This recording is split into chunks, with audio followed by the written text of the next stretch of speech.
discuss about money and credit.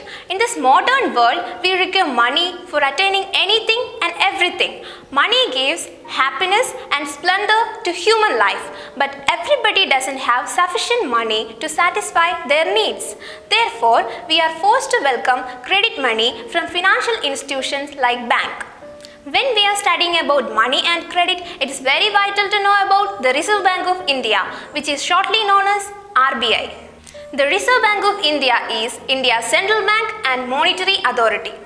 It regulates loans offered by banks and other non-banking financial institutions to government entities, business and consumers, and also controls the availability of funds in the financial system for credit.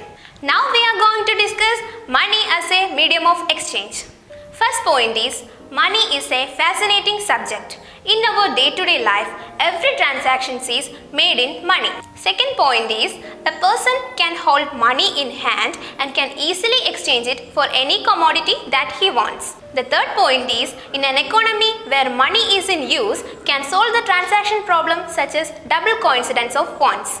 Do you know what is barter system? In simple words, we can say, barter system is a system where goods are exchanged for goods. Now I am going to explain the modern forms of money. Money acts as a medium of exchange in transactions. Before the introduction of coins, a variety of objects were used as money. For example, Indians used grains and cattle as money. Thereafter, metallic coins came in use. Friends, do you know why demand deposits are considered as money? Demand deposits possess the essential features of money. That means acts as a medium of exchange. By means of demand deposits, we can have and make use of checks. Through the check, we can settle payment without the use of cash. Thus, demand deposits are accepted widely as a means of payment along with currency. Do you know when does credit play a vital and positive role? Credit can play a vital role when it helps to meet the working capital needs of a firm or production unit. Consequently, the production increases, thereby the profit also increases. Now I am going to explain the meaning of cash credit. A cash credit is a financial arrangement under which a borrower is allowed to avail under a separate account called cash credit account up to a specified limit. The borrower can withdraw the amount in installment as and when he likes. Do you know what are the loan activities of banks? Let's check out. Banks accept deposits from public. They keep only a small proportion of their deposits as cash with themselves. This is kept as provision to pay the depositors who might come to withdraw money from the banks on any given day. Banks make use of the deposits to meet the loan requirements of the people.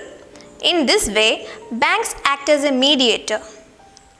Banks charge a higher interest rate on loans, whereas they offer a low interest rate to the depositors. Why do we need to expand formal source of credit in India? The formal sector still meets only about the half of the total credit needs of the rural people.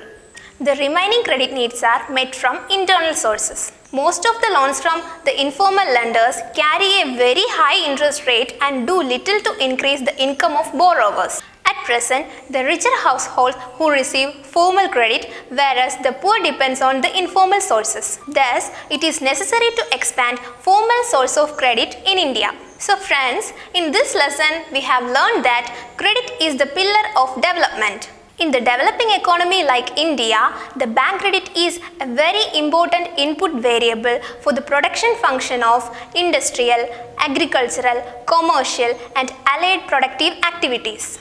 For the development of the economy, the development of both agricultural and industrial sectors along with the service sector is necessary. So friends, remember one thing, without sufficient money and credit, the development of our nation cannot be achieved. Thank you for watching this video. Bye.